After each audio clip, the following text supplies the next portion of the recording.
Pelo sinal da Santa Cruz, livra-nos Deus nosso Senhor dos nossos inimigos. Em nome do Pai, do Filho e do Espírito Santo. Amém.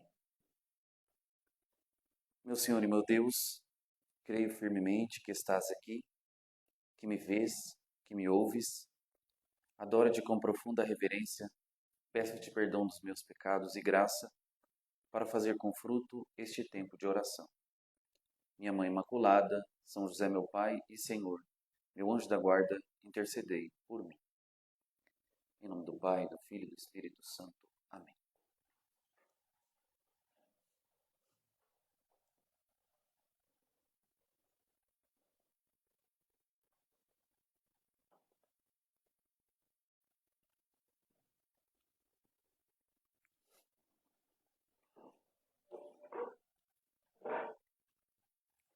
Boa noite.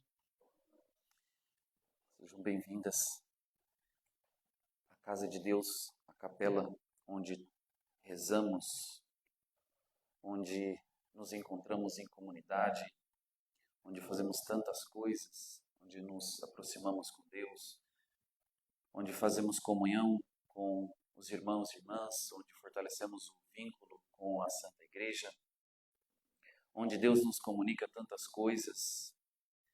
Por isso que a igreja precisa ser um local de muito carinho, de muito apreço para todos nós, porque é onde o povo de Deus congrega no nome do seu Senhor. Então, precisa ser sempre um prazer, uma alegria nos reunirmos em sua casa. Para as senhoras que estão aqui pela primeira vez, então, existem algumas práticas carinhosamente chamada de obra, no Opus Dei, que são muito piedosas, que são muito edificantes. Dentre elas, há o que fazemos hoje, que é o recolhimento, que é um momento onde nós temos a oportunidade de pararmos de vez em quando para mergulharmos na vida espiritual, alinharmos algumas questões que talvez estejam desalinhadas, fazermos novos propósitos com Deus, quiçá promessas para o Senhor, reatar algumas questões. Enfim, é uma oportunidade de pararmos um pouco para colocarmos a nossa atenção em Deus, para reajustarmos a bússola da nossa vida espiritual, para que tudo flua da menor maneira possível. Então, o recolhimento é uma atividade muito simples, mas se levado a sério, pode trazer grandes frutos para a vida espiritual. O silêncio é muito importante, porque o silêncio ele é o pressuposto da amizade, né? O silêncio é o pressuposto da relação autêntica e sincera. Quem não consegue fazer silêncio nunca consegue estar inteiro numa relação, sempre distraído, sempre desatento, nunca consegue dizer bem as coisas e também não consegue ouvir bem as coisas, né? Então, dizia Santa Teresa de Ávila, silêncio, momento preferido de estar com Deus. Silêncio, momento preferido da vida. Dizia Santa Teresa que o momento preferido da vida dela era a solidão, porque ali ela podia fazer silêncio. Então, o silêncio é essa grande ferramenta e precisa estar presente no recolhimento, porque isso aqui não é palestra, não é estudo, então é um momento onde a gente para dedicar um pouquinho mais de tempo, de concentração, para fazer um pouquinho mais de comunhão com Deus. Então o silêncio é um pressuposto para que isso possa acontecer. E o silêncio é uma coisa muito alegre, tá? O silêncio é uma coisa muito feliz. Então estar calado não significa estar triste, Às vezes temos essa falsa impressão a respeito do silêncio, e para muitas pessoas o silêncio é aterrorizante. Não pode ser para quem quer fazer comunhão com o Senhor. Então é muito comum o silêncio para que tenhamos boa concentração, estejamos todos inteiros naquilo que estamos fazendo, né? Dizia São José Maria, faze aquilo que deves, esteja presente naquilo que fazes, né? Então, fazer aquilo que se deve fazer, né? Se deve fazer silêncio, então é um dever, mas, mais do que isso, estar presente no silêncio, estar presente naquilo que fazes, para que seja fecundo e não estéril, tá bom? A estrutura do nosso recolhimento hoje, então, é essa colocação. Irei fazer uma meditação apenas no dia de hoje. Pretendo fazer aí uma meditação em torno de 40 a 45 minutos, talvez dependendo um pouco do ânimo das senhoras. E terminado a colocação, então vai haver um momento de exame de consciência, onde cada uma, iluminada pela colocação, vai poder ali colocar em xeque algumas questões a partir do exame de consciência, tá? Enquanto o sacerdote se paramenta para a adoração e a bênção do Santíssimo. Terminado o exame de consciência, então nós vamos fazer o momento final com a adoração e a bênção do Santíssimo Sacramento. Ok? Muito bem. Hoje, o tema proposto da nossa meditação é a Santa Missa, fonte e raiz da vida interior. Santa Missa, fonte e raiz da vida interior.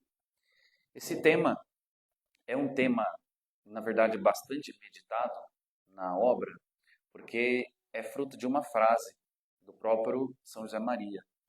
Ele mesmo que, em determinado momento, disse isso, e muitas coisas que São José Maria disse, assim, não é que ele disse com o intuito de que fosse escrito depois, mas as pessoas muito atentas colheram muitas coisas, né? Então, em Cristo que Passa, que é um livro famoso de São José Maria, existem muitas citações sobre vida interior e sobre missa.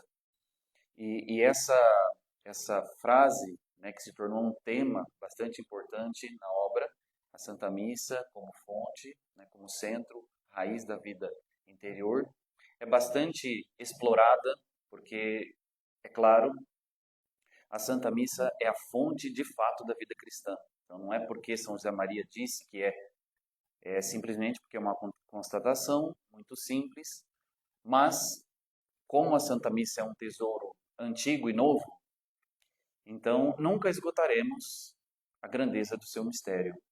Então esse tema é um tema que nunca se esgotará. Então, vira e mexe, a gente precisa estar voltando a este tema, porque realmente é o centro, é a raiz, é o mistério maior da nossa fé cristã. Então, vamos dedicar alguns momentos e pensar em alguns pontos para nos ajudar a melhorar, talvez, a nossa vida interior, pensando em algumas questões importantes da Santa Missa, tá? Quando a gente diz que uma coisa é o centro da nossa vida, provavelmente muitas das senhoras devem ter alguma experiência com isso, né? Com elencar alguma coisa como centro da vida. Quando uma coisa se torna o centro da nossa vida, então nós temos uma tendência a convergir todas as coisas para aquilo. A gente pega, por exemplo, acredito que muitas das senhoras sejam mães, então o filho, ele está no momento em que o centro da vida, por exemplo, é futebol. Então, quando o futebol é o centro da vida do menino, do guri,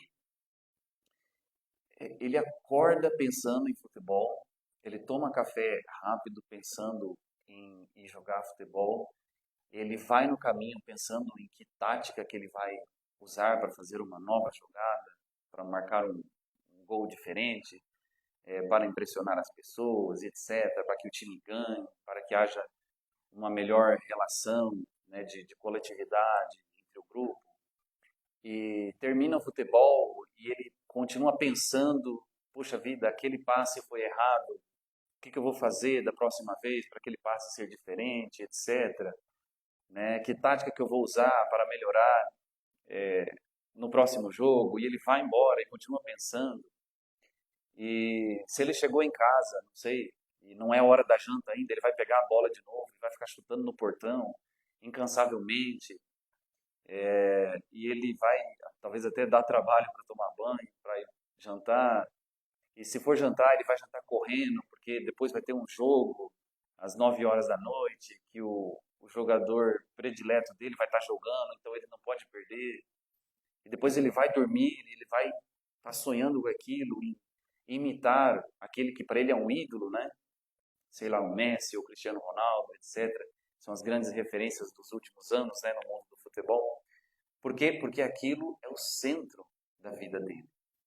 Então, quando uma coisa é o centro da vida da pessoa, ela respira aquilo, ela pensa naquilo, ela almeja aquilo, ela contempla aquilo, ela só pensa naquilo, né? Muitos de nós, talvez, já tivemos alguma coisa na vida que foi o centro, né, da nossa vida.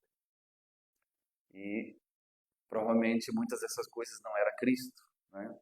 Tem gente que tem o centro da vida como, sei lá, o trabalho, né, como a casa que tem, como o marido que tem, o filho que tem, o diploma que tem. Então, a gente vai, durante o percurso da nossa vida, escolhendo coisas e vamos colocando no pedestal do nosso coração, da nossa alma. E vamos fazendo daquilo o centro da nossa vida. Pois bem, onde está Deus nessa história toda, né? Onde está Deus nesta eleição toda que nós vamos fazer? Onde está a missa nessa história toda? Hoje nós somos pessoas adultas, somos católicos, vamos à missa todos os domingos, alguns talvez todo dia, alguns 2 ou 3 vezes na semana, porque ouvimos dizer que a missa é importante, porque ouvimos dizer que a Eucaristia é importante, porque ouvimos dizer que a Santa Missa é importante. Mas o ser humano não se move por decreto. O ser humano não se move por decreto. Isto é, dizer que Deus é o centro não faz de Deus o centro. Dizer que a Eucaristia é o centro não faz da Eucaristia o centro. Dizer que a missa é o centro não faz da missa o centro. Dizer coisas não é como é em Deus dizer coisas.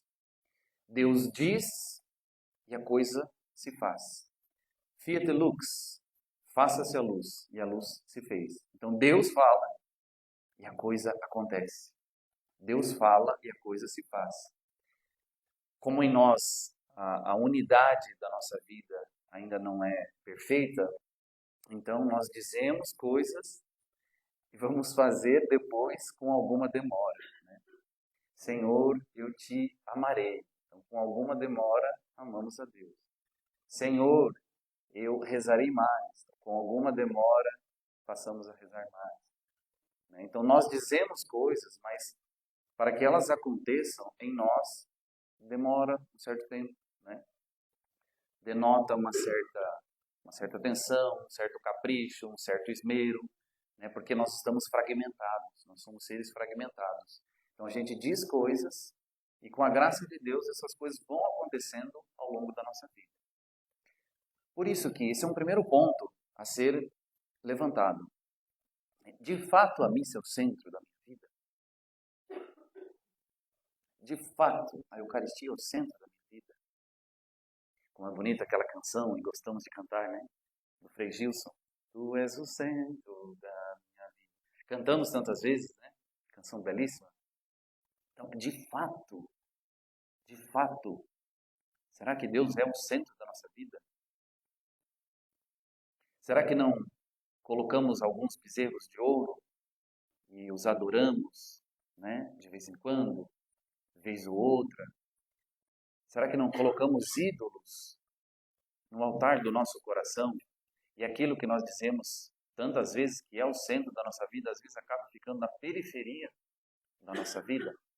Então esse é um primeiro ponto a ser elencado. Dizer que Deus é tudo, dizer que o Senhor é tudo, dizer que o Senhor é Rei, dizer que o Senhor é o amor da nossa vida, não faz com que essas coisas aconteçam por si mesmo. Então há um trabalho a ser feito, há uma labuta a ser travada para que a nossa palavra se torne obra, né? Há um exercício a ser feito para que as nossas palavras se concretizem diante de Deus. Então, é difícil quantificar, né, o quanto amamos a Deus, o quanto amamos a Eucaristia, o quanto amamos a missa, quanto a missa está ou não no centro da nossa vida. Então, como nós não somos robôs, não somos máquinas, não dá para metrificar isso, né, com porcentagem. Mas precisamos pelo menos ter a coragem de responder isso. Qual é o centro da minha vida? Qual é o centro da vida cristã? O que me move? No que eu acordo pensando? No que eu durmo pensando? No que eu almejo no meu dia? Enquanto vou lá varrer a casa, enquanto vou trocar as crianças, enquanto tomo banho, enquanto cozinho, enquanto dou assistência ao meu esposo, o que penso? O que penso? Uma vez, um rapaz chegou para confessar ao padre, escutei isso há bastante tempo, guardei isso no coração e pensei, que coisa bonita, que disse o padre, né, ao rapaz. Então ele se queixava de que nos afazeres da vida tinha faltado a missa. Correria, etc. Batizado, sobrinho, são as melhores desculpas, né, para faltar a missa. E o padre, então, analisou o caso dele, enfim, e viu que realmente, né, ele, impossibilitado naquele final de semana, havia faltado a missa. Ok.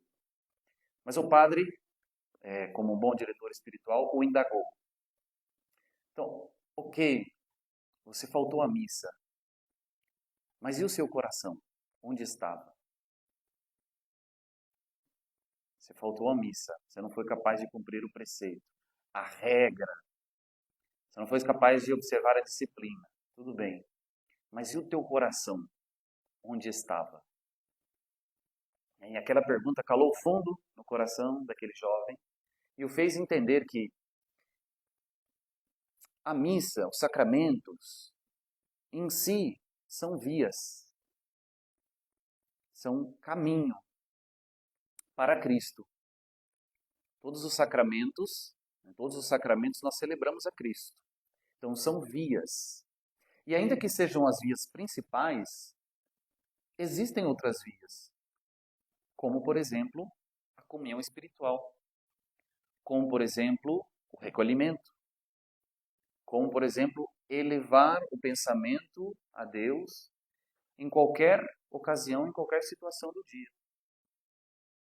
Então, aquele sacerdote dizia para o jovem que, evidentemente, não se está justificando faltar à missa, né? Pelo amor de Deus, não é isso. Mas se, na impossibilidade absoluta de participar da missa, se ele fez a comunhão espiritual, se pensou no Evangelho, se lembrou das leituras, se fez recolhimento, né, se elevou o pensamento, se fez ali um exercício de unir a sua alma, a alma de Cristo, se procurou de verdade fazer comunhão espiritual e não foi possível ir à missa, então tudo indica que ali não houve uma falha. E Deus, de alguma maneira, foi capaz de suprir aquela impossibilidade daquele jovem rapaz. Tá? Assim, então essa lição que eu escutei há muito tempo desse sacerdote é uma questão que muitos de nós temos que ter no nosso coração. Porque muitos de nós, às vezes, cumprimos o bom dever do cristão, da obrigatoriedade à missa, né, todos os domingos, né, sem falha. Então, fazemos de tudo ali para nos organizarmos, para não faltar à missa. Né? E religiosamente vamos à missa talvez aí há 10, 15, 20, 30 anos, né? Talvez mais, com a graça de Deus, muitos de vocês. Mas tem um outro fator que é importante, que é parte da nossa união com Cristo. O que vai fazer a missa ser o centro da minha vida não é ir à missa, mas é de fato celebrar a missa. O que vai fazer a missa ser o centro da minha vida não é de fato receber a Eucaristia, mas é comungar a Eucaristia, adorar a Eucaristia, desejar a Eucaristia, almejar a Eucaristia, unir a minha alma à alma de Cristo por meio da Eucaristia. É porque, assim, a gente diz, a missa é o sacrifício de Cristo, está correto. Mas, repito, como nós não nos movemos por decreto, a missa é só um rito. E nós corremos um sério risco de que isso aconteça. De irmos à missa automaticamente, roboticamente. E quando isso acontece, é um problema terrível, porque não tem gosto, não tem graça. A gente não consegue colher da Santa Missa os frutos, os dons que precisamos para que vivamos uma vida santa. Então a gente escuta isso de São José Maria Escrivá, de que a missa é o centro da vida interior, de que a missa é fonte, e se diz fonte é porque de fonte nós tiramos coisas. Então, onde é que está esse gargalo que faz muitas vezes com que a gente vá à missa, participe da missa, não falte à missa, receba a Eucaristia, né? Levante os braços, ou recolha as mãos, ou feche os olhos, e não conseguimos colher as graças espirituais dessa fonte inesgotável. Então, talvez o segredo todo esteja aí. A nossa união com Cristo, a união da nossa alma com a alma de Cristo. Então, mais do que participar da missa, o dever do bom cristão, o dever do bom católico é fazer, é provocar esta união de sua alma com Cristo por meio da Santa Missa. E não nos enganemos, é simples, mas não é fácil. Não nos enganemos, é simples, mas não é fácil. Então, na prática, como que isso acontece?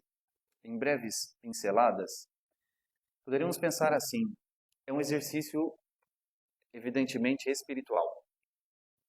Não é um exercício físico, embora somos compostos de corpo, de alma e de espírito, mas a nossa união é um exercício espiritual.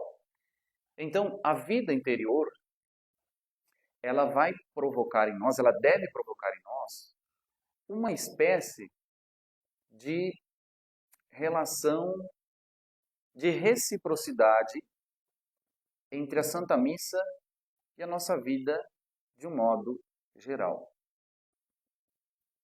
Vou tentar explicar de um modo simples. A gente diz, por exemplo, hoje, recolhimento, né? Então, recolhimento ou retiro, que se queira dizer. E muitos de nós temos uma ideia errada desses exercícios espirituais. Porque muitos de nós pensamos assim, lá está a minha vida, lá estão os meus afazeres, e cá na igreja está o retiro. Lá está a agitação do dia a dia, e cá na igreja está o recolhimento. Então, é como se, sem pensar, nós disséssemos assim, lá não dá para rezar, lá não dá para se recolher. É trabalho, é casa, é marido, é filho, é dia a dia, é correria, é sogra, é sogro, é cunhado, é parente, etc.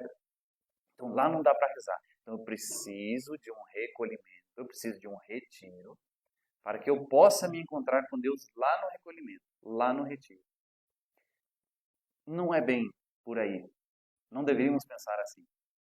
A gente deveria pensar que, de alguma maneira, a nossa vida é um retiro. Já. De alguma maneira, a nossa vida é um recolhimento. Já. De alguma maneira, a nossa vida é uma missa. Já. Então, aqui que está o segredo todo, né?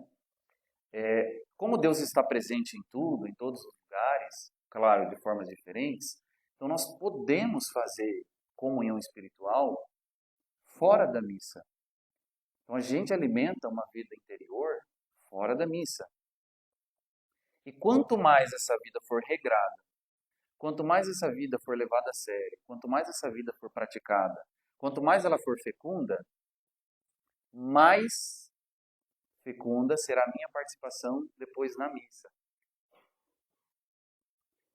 Há um texto da missa, que é uma oração sobre as oferendas, muito, muito belíssimo, que fala alguma coisa assim: ó Deus, que nos permitistes participar deste admirável intercâmbio de dons. Então, eu lembro que rezei essa missa esses dias e isso ficou no meu interior. Ó Deus, que na vossa infinita bondade, nos permitistes participar deste admirável intercâmbio de dons. Veja que expressão belíssima para falar sobre a nossa participação na Santa Missa. Um intercâmbio de dons. Deus se dá, Deus se doa, Deus se entrega e Deus nos quer e Deus nos deseja e Deus nos quer comungar a nós. Por isso que a Santa Missa ela é um admirável intercâmbio de dons.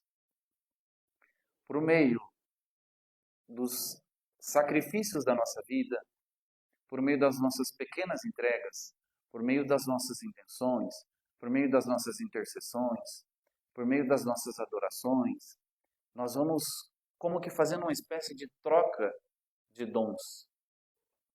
Uma espécie de troca de dons entre o céu e a terra, entre o amado e a amada, entre Deus e o seu povo.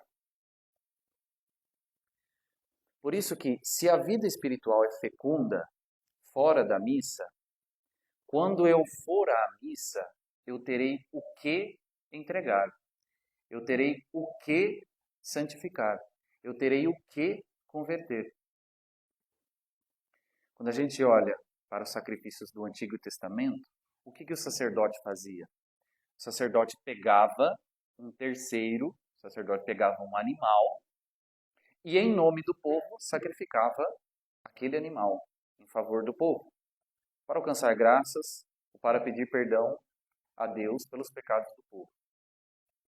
A novidade do Antigo Testamento: não há mais animais a serem feitos em holocausto. O Cristo, o Cordeiro, o animal santo, foi imolado e nele nos imolamos juntos. Então, na missa, não há mais um terceiro a ser imolado como era no Antigo Testamento. Na missa, a ser imolado juntos com Cristo, somos eu e você. A dificuldade na Santa Missa, eu como padre, de fazer com que o pessoal entenda aquela dificuldade que não há necessidade de ligar na secretaria paroquial e registrar as intenções. Então, vou à missa no final de semana, então quero rezar por essa intenção ou aquela, ligo para a secretaria paroquial e registro a intenção. Uma vez que o padre leu a intenção, uma vez que o comentarista leu a intenção, então a intenção está coletada por Deus. Não é assim que funciona. Inclusive, não há utilidade nenhuma em fazer isso, porque o que vai ter fecundidade, o que vai ter utilidade? Vai ser na hora da oração da coleta, no popular oremos, o meu coração ali, a minha atenção ali, a minha concentração ali, a minha entrega ali, a minha apresentação ali. Entende? Não é autorizar um terceiro a fazer por mim. Então nós precisamos corrigir algumas concepções que nós temos da missa, porque ou nós nos imolamos juntamente com Cristo no altar, ou nós não seremos capazes de colher esses frutos que a vida espiritual precisa para a nossa santificação. Então, durante o nosso dia a dia, para quem vai à missa uma vez por semana, aos domingos, ou mesmo para quem vai à missa todos os dias, para quem faz comunhão diária, a gente precisa entender o seguinte: de alguma maneira, a missa precisa ser a nossa vida e a nossa vida precisa ser a missa. Padre Pio, quando ainda morava na roça, não tinha possibilidade de fazer tantas comunhões como gostava, porque acho que a família só ia à missa no final de semana. Então, ele, desde a quinta-feira, começava a se preparar para ir à missa ao domingo. Então, à quinta-feira, ele começava a se recolher para pensar na instituição da Eucaristia, na Santa Ceia, feita na quinta-feira. Passava a sexta-feira acompanhando a Paixão de Cristo, guardava o silêncio no sábado para lembrar a presença de Cristo no Santo Sepulcro, a descida aos infernos, aguardando ansiosamente a sua ressurreição no domingo de Páscoa. É uma coisa impressionante. A missa ao domingo, e eu começo a pensar em me preparar na missa na quinta-feira já. Após a comunhão, quantos de nós acabamos de comungar, participamos da missa, e já vamos dissipar o espírito, já vamos pensar na loucura dos afazeres, dos deveres, etc. E perdemos aquele momento de comunhão porque não fazemos um pingo de ação de graças com Jesus dentro do nosso peito, com Jesus na nossa alma. Então dizia as pessoas que acompanhavam São João Paulo II, que chegava lá um presidente de um país para visitar Sua Santidade o Papa. E chegavam lá pela manhã, e o Papa tinha acabado de rezar a missa, e o Papa estava em ação de graça. Se quisesse falar com o Papa, o presidente do país tinha que esperar. Por quê? Porque o rei, o chefe maior que estava ali, dentro de seu peito, dentro de sua alma, a gente olha para a vida dos santos e a gente vê como que, de alguma maneira, eles aprenderam a transformar a missa na sua própria vida. Essa união com Cristo de que acontece por meio da Eucaristia faz com que sejamos outros Cristos. Também é um termo que São José Maria gostava de dizer, que devemos ser outros Cristos. Então, o intuito de comungar é se tornar outros Cristos.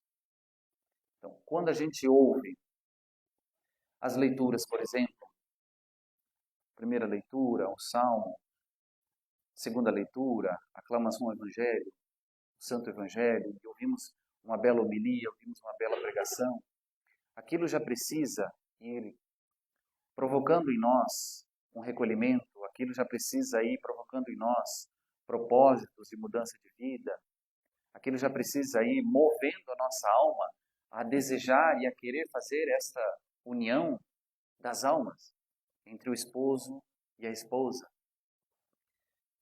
Todas as partes da missa, como o ofertório, depois que virá, como depois que virá o prefácio, como depois que virá a própria oração eucarística e a consagração, e o santo, e o cordeiro, e a comunhão em si, tudo como que forma um conjunto da vida de Cristo. E se nós bem vivermos aquilo, tudo se tornará também um conjunto da nossa vida. Então, é impressionante como que os santos souberam fazer isso. E se nós, ainda que aos nossos passos, com a lentidão dos nossos passos, conseguimos imitá-los, a missa ela se transformará de verdade na fonte e na raiz da nossa vida interior. Então, uma dica importante para que isso aconteça. Procurem evitar durante a semana, aqui conselhos práticos, né? Procurem evitar durante a semana coisas que irão roubar o espírito da missa. Coisas que irão roubar a centralidade da missa na nossa vida. Sei lá, coisas bobas, né? Um chocolate é uma coisa deliciosa. O chocolate é uma coisa boa. Mas há uma medida para aquilo. Assistir um bom filme é uma coisa boa, mas há uma medida para aquilo. Assistir uma boa série é uma coisa boa, mas há uma medida para aquilo. Fazer um passeio legal é uma boa coisa, mas há uma medida para aquilo.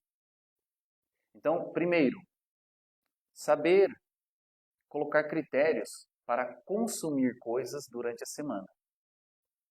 Não é que a gente vá assistir só filme de santo. Não é que a gente vá somente cantar as músicas da igreja. Não é disso que se trata. Não é para ser uma espécie de falso beato.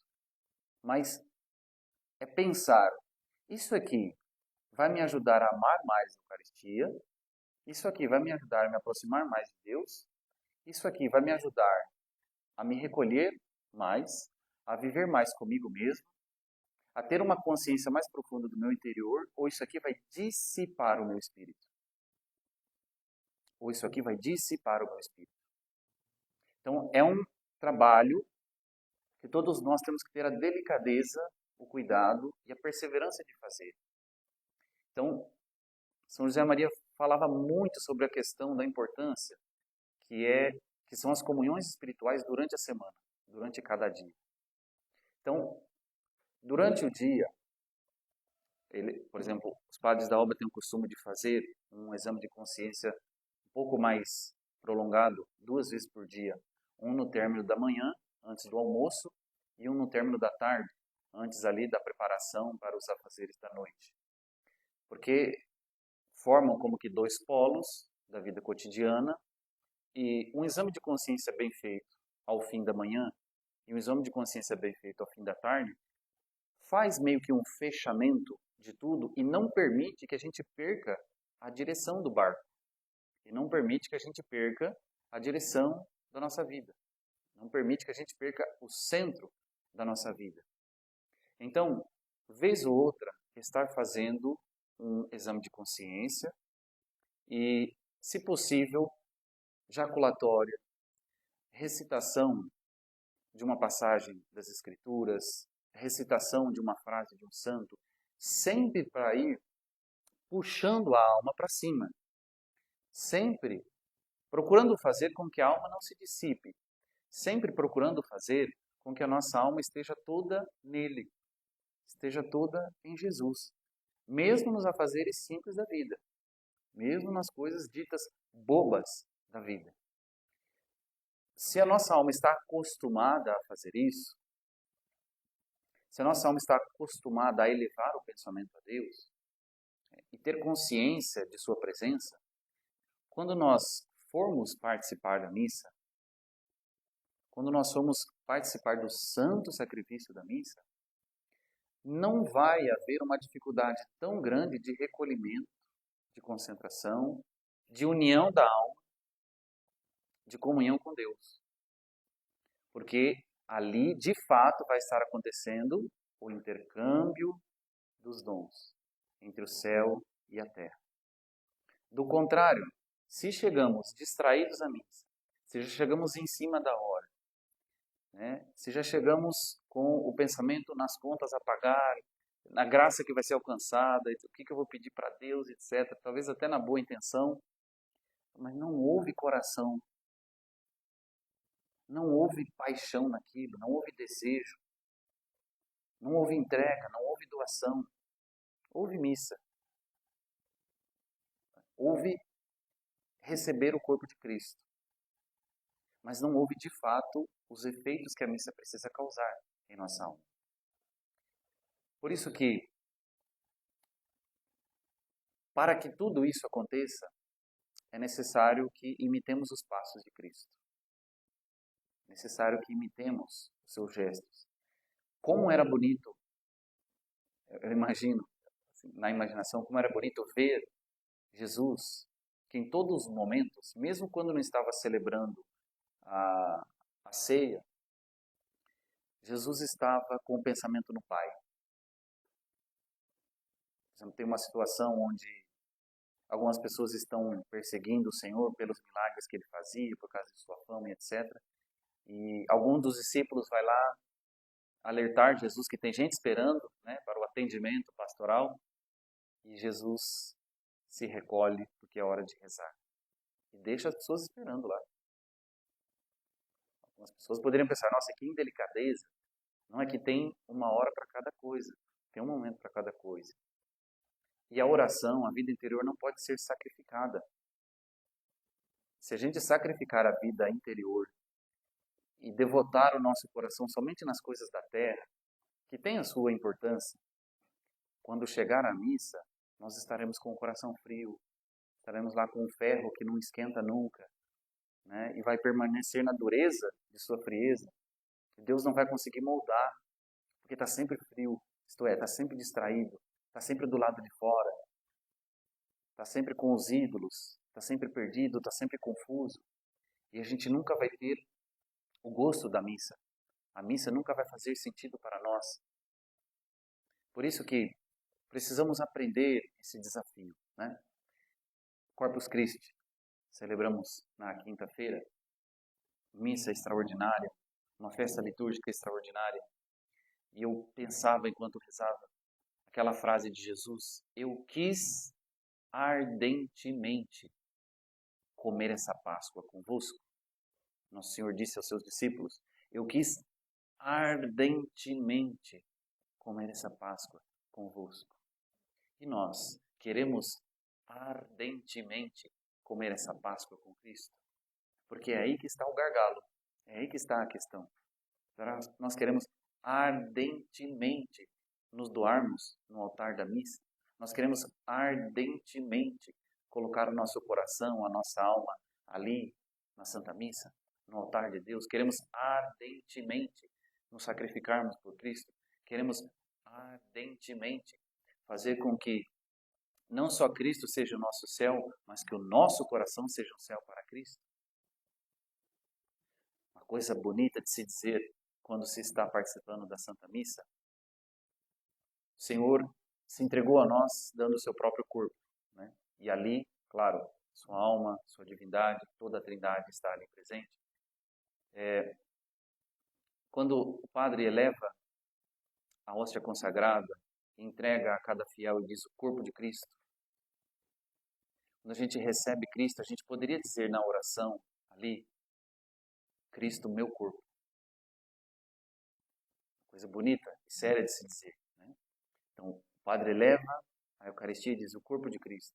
Então, eu recebo e na oração, na adoração, na comunhão, Cristo, meu corpo. Que coisa bonita de se dizer, coisa profunda de se dizer.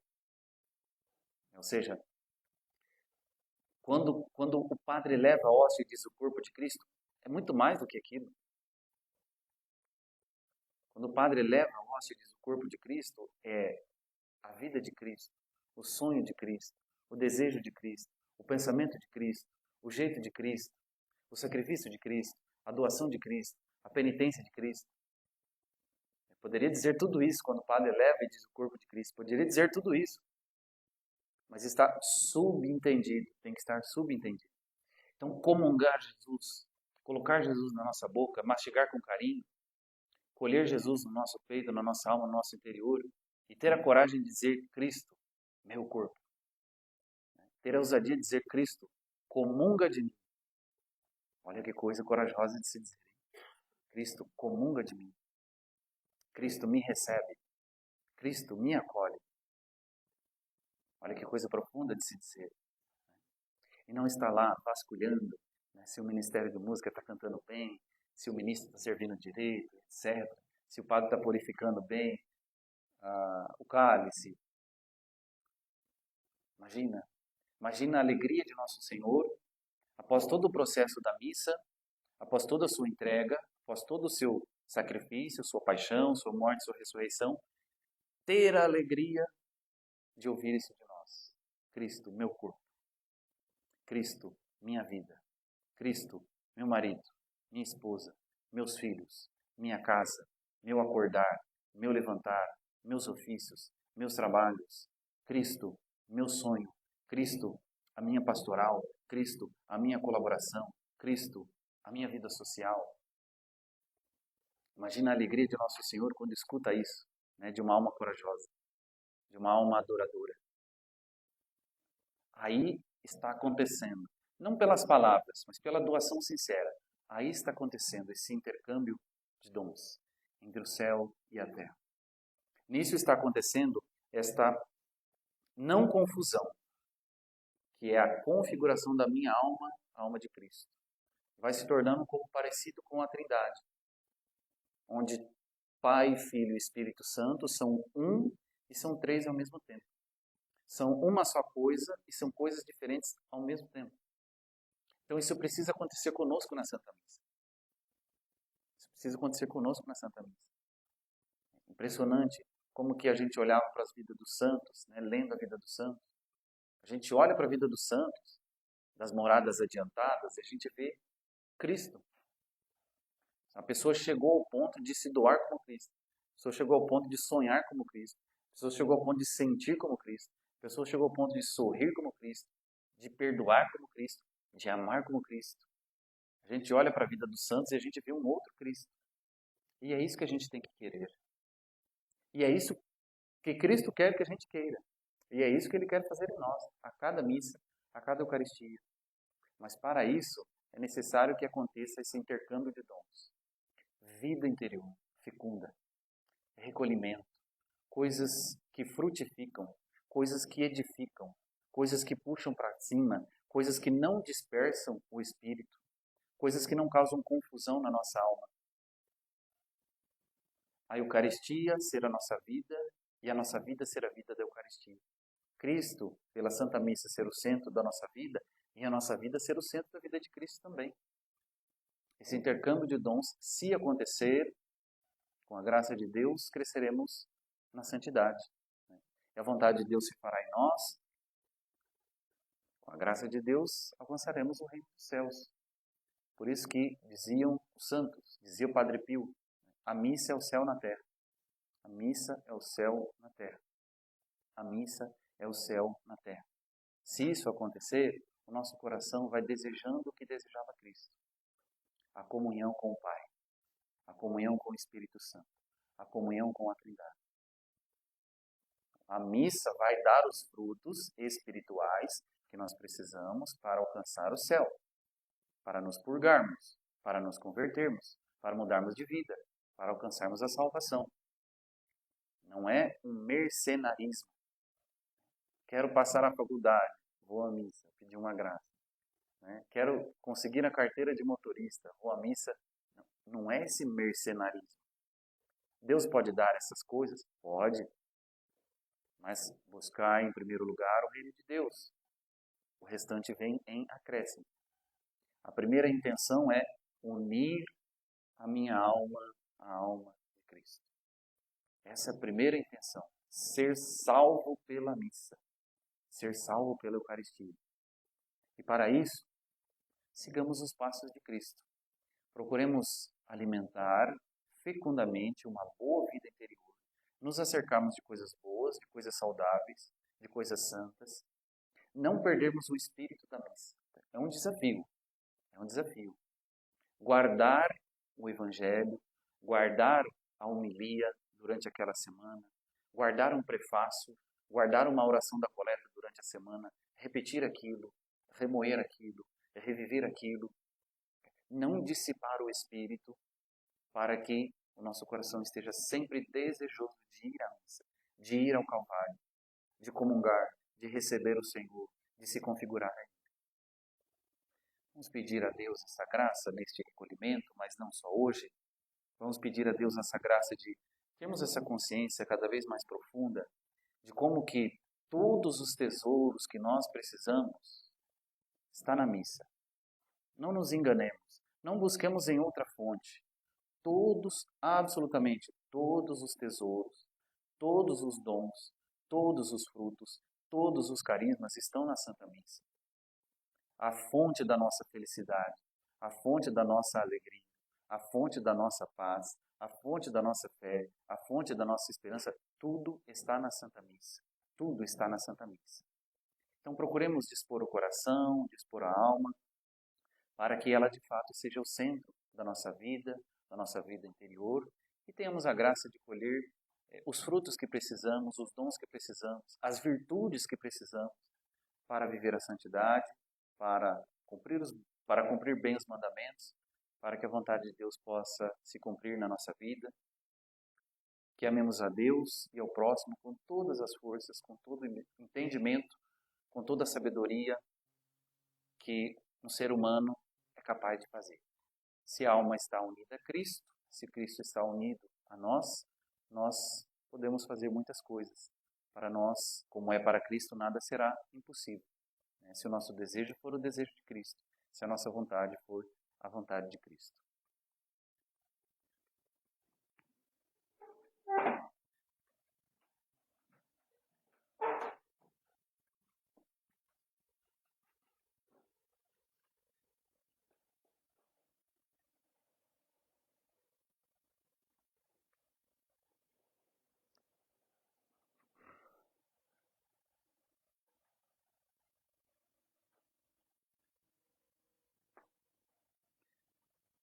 Dou-te graças, meu Deus, pelos bons propósitos, afetos e inspirações que me comunicaste nesta meditação.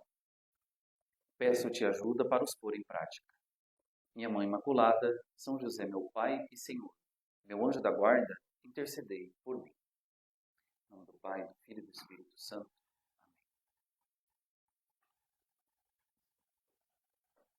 Amém. Vocês permanecem, então, em recolhimento, em silêncio, em paramento, e alguém irá fazer o exame com vocês.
Exame.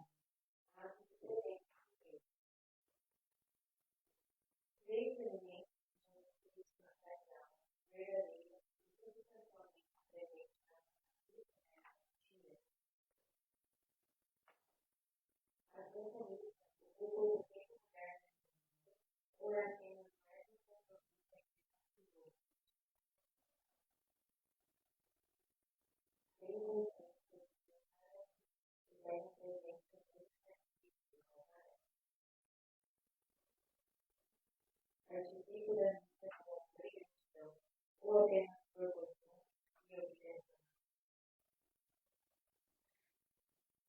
Quando estou cansado, ocupo ou desocupado ou desocupado, continuo reconhecendo o sentido da sistemática informação e certificação. Preparo exteriormente para a missa com oração, reconhecimento de espírito de fé. Chego pontualmente à missa ou costumo atrasar-me sem motivo nenhum. Durante a celebração, procuro unir minhas alegrias, sofrimentos, trabalhos e preocupações aos requisitos de Cristo. Tenho consciência de que Jesus, o bom Salvador, deseja curar minhas feridas espirituais por mim mesmo. Aproximo-me da janela com as devidas disposições, após examinar os bens que foram reservados na nossa capital. Tenho fome espiritual da Eucaristia, ouvi muito de bem diante do Senhor.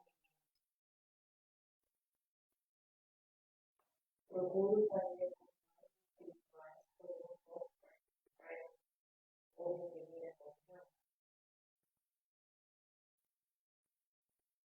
Valorizo o silêncio, o recolhimento e a oração antes e depois da missa. Tenho o hábito de obedecer as conversas durante a missa, pelos membros da minha família, pelos amigos, pela igreja e pelas almas obrigatórias. Acredito que a missa é a resposta para as necessidades mais profundas da minha alma. Procuro ajudar outras pessoas a descobrir a beleza e a importância da vida. Como a Eucaristia a ponto de realizar minha vida com São Belo e não o contrário. Tenho consciência de que a missa é uma antecipação do céu e participo dela com reverência e admiração. Sou grata a Deus pelo privilégio de poder participar da Santa Missa com frequência, algo que tantos santos desejaram a gente.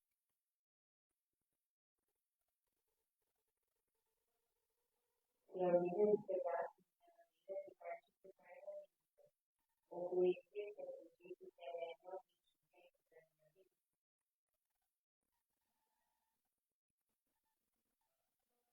Se hoje fosse a última vida da minha vida, eu a viveria de modo diferente. O que precisa mudar para que nada nunca seja verdadeiramente o centro da minha existência? Antes de confessar.